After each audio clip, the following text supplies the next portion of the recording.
Prosecutors say Hernandez Govan was the coordinator, the one who brought together two killers, Justin Johnson and Cornelius Smith, when young Dolph was shot and killed in broad daylight at a Memphis cookie shop. It's alleged he then worked to help them clean up their mess, all with the idea he would get a cut of the $100,000 bounty on young Dolph. When you hear all of the evidence, and when you hear all of the videos and look at all of the photos and exhibits, you will see the consequences of Govan's actions. Violence, death, loss. But Govan's attorney told the jury Cornelius Smith, who has been cooperative with prosecutors, isn't a credible source, that he's out to protect himself, painting Govan as the fall guy in this case. People that are labeled as nobodies, I will not tolerate it. He needs to be fought for. He is your peer. We need to do this right. Mr. Govan, stand up. Hold your head up high. Mr. Govan matters. You can't do this to people just for political gain because you gotta solve a crime because somebody famous died. It's just wrong. Smith, who is in custody, requested to not have his face shown in court. He testified Govan, who he said would frequently sell him pills, asked him if he wanted to make some extra money, saying there were bounties on several members of young Dolph's record label PRE, but young Dolph had the most at $100,000. He described a meeting at Govan's house with Big Jook from rival label CMG, who he says ultimately called for the hit, claiming Govan provided him a gun. But Govan's attorney questioned Smith's timeline of events and his state of mind in the days following the murder, hours before he was arrested.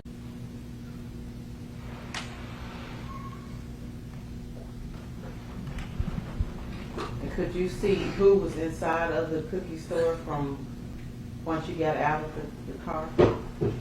Oh, once we pulled in, that's when I saw you and Dolph like close to the glass, like you gonna bag up.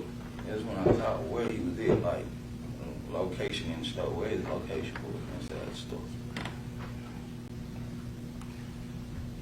Is this the person to which you're referring? Yes, ma'am.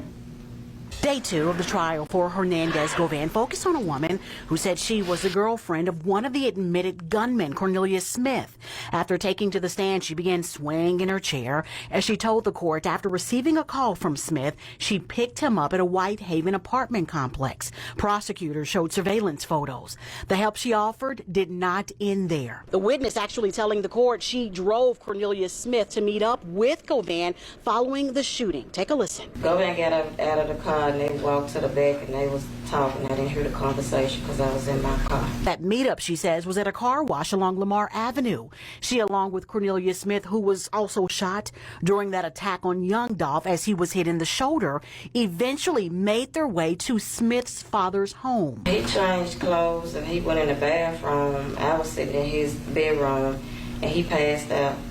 And I got him up off the floor. Smith was later taken into custody at a time when the witness was unable to help any further, she also told the court. I didn't realize he had got locked up until the next day because I was stranded at work. He was in my car, he had my phone, so I had no way of calling him or anything. An hour later, she was off the stand as a brief recess was taken.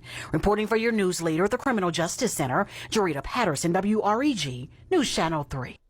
The suspect's girlfriend is on a recording telling the investigators that Big Jook set up this hit. He was the one paying for it. He was the one that wanted it done. He was the one that wanted young Dolph unalive. He said it came from Jook. Jook being, because we want to make sure we're talking about the same Jook. CMG meaning your guy's brother, Jook? So when they asked you 2, maybe 3 times, it's Jook, CMG, Jook set all this stuff up. When it came down to it, Jook's giving the orders, Jook's paying, Jook's doing everything. That's what Cornelius told you, right?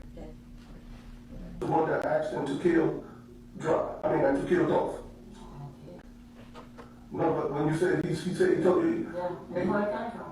Y'all, Angela has taken a stand. She is Cornelius Smith's girlfriend, and her testimony has been all over the place. Let's just start from the top. First off, she admitted that she watched some of the trial yesterday, which you're not supposed to do if you're testifying. So she saw the things that were said and the things that her boyfriend said. And this is where the problem comes in at, because the stuff that she was testifying to today is not the same stuff that she is on the recording saying a while back. Now, originally when this first happened, she was putting everything on Big Jook. Big Jook set this up, that Cornelius looked Big Jook in the eyes and said that he told him, I got you, I'm going to do this, and that she knew about it from the beginning. She was also the one that helped him get care for his arm, making sure he had medicine, taking him to go back to clean up the car, as well as to meet Hernandez Govan at the car wash to see about getting some kind of money to get a car cover and things of that nature. Now, yesterday, Cornelia said that she did not know anything about this before or after the fact, that she thought that he had just had a little friendly fire with someone and that was it. However, she has said that she knew from the beginning when the plans first was made. Cornelius also said yesterday that Bobby Carter did not have anything to do with this after the situation with Wu went left, and she has said on a recording that Bobby Carter was involved in this whole thing with Dolph, and he also stayed on that same street where that car was found. They then mentioned her grandkids, which threw everybody off because of what? And on top of that, they said that they could not show her face. They wanted to keep her identity private. However, they showed a recording of her on video camera, and you could see her whole entire face and body. Now, a former MPD officer took the stand as well as a TBI agent. However, what I grasped from that is that they did not do a good investigation, and that's what the defense was trying to say, because they said that from the beginning, people have been telling y'all that Big Jook put this hit out, that Big Jook was the one paying for it, Big Jook was the one responsible, and y'all never investigated him. And yes, I heard you bring up that he was no longer alive, but he was unalive 2.5 years after Dolph. So y'all had plenty of time to question him or even have him listed as a suspect, and y'all never even attempted it. On top of that, these people told y'all multiple times that they went to Pressure Car Wash as well as AutoZone, and both of these places have cameras, and y'all didn't check any of the cameras. Matter of fact, Pressure Car Wash has a police camera pointing right at it, and y'all still did not check that camera. Now, the Pressure Car Wash location and the AutoZone is important because they're saying that they met up with Hernandez Govan at Pressure Car Wash to get money for a car cover and other things to take care of himself after Dolph was unalive. And then after that, they went to AutoZone to get the car cover. However, they don't know how much the car cover cost.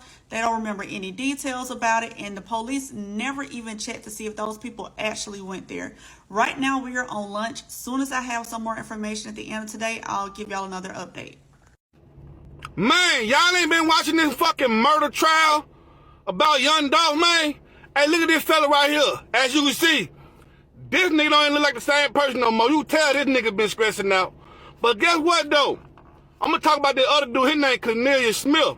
He telling it all. Man, my thing I'm saying is, dog, they should have never fucked with Dolph, bro. They should have never fucked with Dolph, bro. Now, Straight Drop already got life. Cornelius telling it all, trying to get his time cut. And this supposed to be the man, the mastermind behind all this shit, Hernandez Govan.